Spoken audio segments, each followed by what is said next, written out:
This is Ikebana, which is the Japanese art of floral arrangement, and this week I decided to try my hand at it.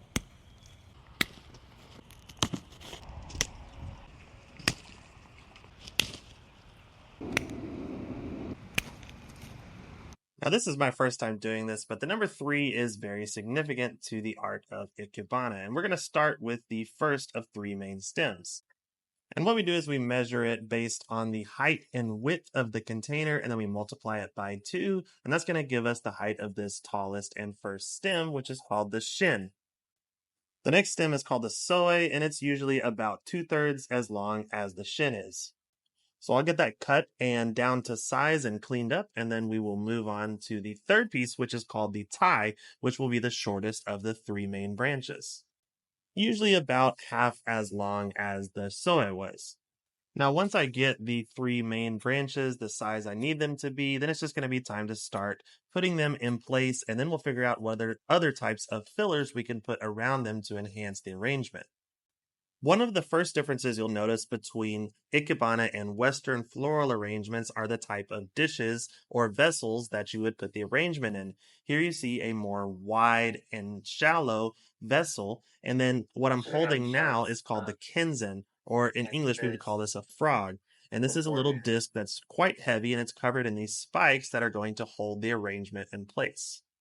Another huge difference is Ikebana is almost always asymmetrical as opposed to Western flower arrangements, which are oftentimes symmetrical. So we're going to place the Kinzen off to one side inside of this dish.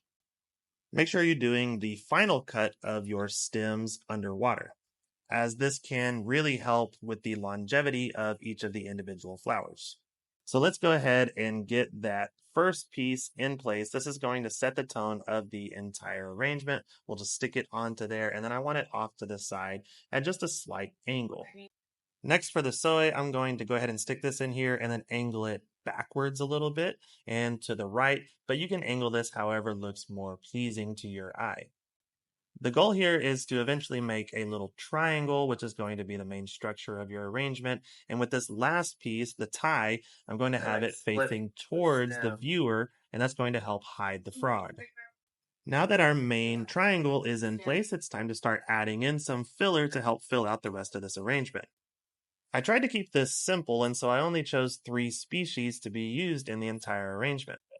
And they all happen to be native to Japan species. The first one was waxleaf ligustrum on that long branch. Then we have crepe myrtle blooms. And then this last piece that we're adding in here are some Japanese barberry to give it that nice dark foliage of contrast.